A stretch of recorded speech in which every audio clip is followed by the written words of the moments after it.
The Rising Stars tournament is one of the best elements of NBA All-Star Weekend. The league thrives best when young players are given the opportunity to show why they are the sport's future. While the competition is never particularly fierce, it's a nice opportunity to assess who the top young players are in the NBA. For some, it's less about the game and more about getting acquainted with the players of the next age. This year's competition will be different from the previous ones. Instead of 2 teams competing in a conventional game, 4 teams of 7 will compete in a mini-tournament in which teams must attain a target score of 50 points in the semifinals and 25 points in the championship. There will be 28 players in the competition, 12 rookies and 12 sophomores. In a unique twist, 4 players from the developmental G League Ignite squad will compete in the competition, which begins on TNT on February 18th at 9 p.m. Eastern Time. On Thursday night, the rosters for the games were unveiled. Cade Cunningham, Evan Mobley, Anthony Edwards, and LaMelo Ball are among those competing. While it's an honor for every athlete chosen to compete, not all of the players will go on to become stars. Being chosen may prove to the pinnacle of some people's careers, but no one can see it at this stage. Which of these players has All-Star Saturday on the horizon? Here are the 3 rising stars who are destined to be NBA All-Stars in the future. So, let's get right into it. In the number 3 spot, we have Anthony Edwards. When the Rising Stars competition draft was held in Minnesota, the Timberwolves star Anthony Edwards was the first pick.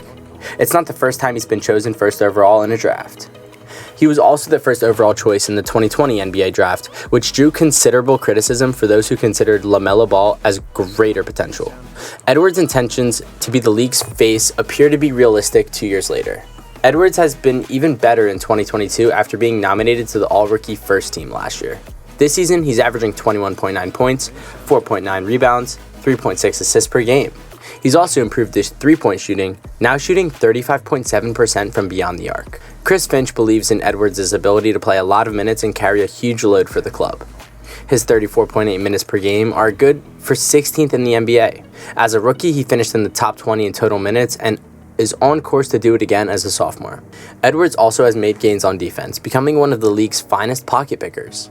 The guard ranks 12th in the NBA with 1.5 steals per game. There hasn't been much national discussion about Edwards being an all-star snub, but he was undoubtedly deserving of a spot on the squad, even though it's tough to predict who will be the cut. At his current rate of progress, Edwards might be an all-star as soon as next year. In the number 2 spot, we have Evan Mobley. Evan Mobley is only a rookie, but it's difficult to deny how his presence has impacted the fortunes of the Cavaliers. As soon as Mobley went on the court, all of the young guns appear to have struck their developmental stride. Mobley is on pace to have a double-double in his first season. Forward/center is averaging 14.9 points per game and 8.1 rebounds. He also blocks 1.7 shots per game while being reasonably clean and out of foul trouble. It's incredible to think about how Mobley walked into the NBA and immediately became one of the finest defenders in the league. This season, he's 6th in the league with 2.8 defensive win shares. His defensive rating is also in the top 10, as are his block percentage and defensive box plus minuses.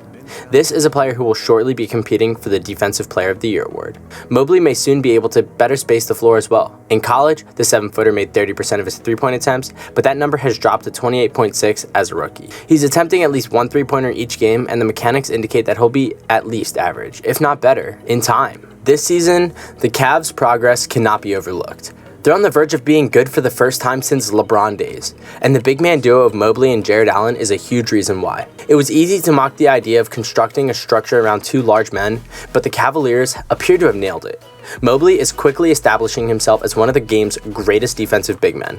With just a few offensive tweaks, he'll be an all-star in no time. And finally, in the number 1 spot, we have Tyrese Maxey. LaMelo Ball was supposed to take his place at first, but then the Charlotte Hornets guard had to go in and fill in as a replacement player in the big game, allowing another future all-star to make the list. Instead, we'll go with Philadelphia 76ers guard Tyrese Maxey. In Ben Simmons' absence, he became a full-time starter and has performed well enough to make Simmons' impending trade more bearable for the club. Maxey has more than quadrupled his main counting metrics in his second season as he adjusts to be a bigger role. The former Kentucky guard is averaging 16.9 points per game, 4.8 assists, and 3.6 rebounds. He also makes 39.8% of his three-point shots. The fact that Maxey survived being tossed into the fire by Doc Rivers is maybe the most impressive. As a rookie, he averaged only 15.3 minutes per game. This season, he's averaging 35.8 minutes per game, placing him in the top 10 in the league.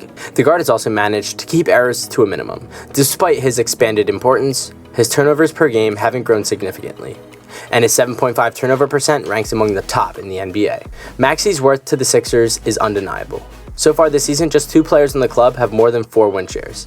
One is Joel Embiid, and the other is Maxey. Well guys, thank you so much for making it to the end of the video. Be sure to smash that like button, subscribe to our channel, and ring that notification bell so you never miss a video.